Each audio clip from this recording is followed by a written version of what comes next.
По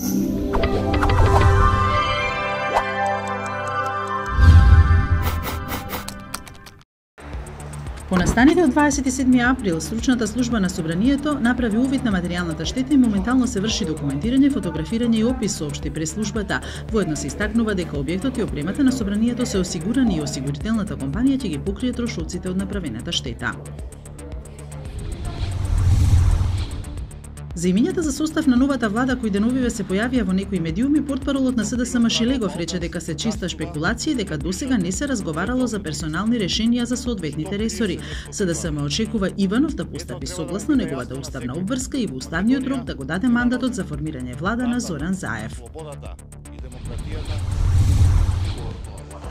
Сдруженијето на новинарите на Македонија остро ги осудува оркестрираните напади на српскиот весник Информер и на одредени македонски медиуми против весникот Слободен печат. Информер минатата недела на насловната страна на печатеното и на онлайн изданието објави текст во кој весникот е обвинет за наводно нелегално финансирање, а сопственикот се етикетира како предавник.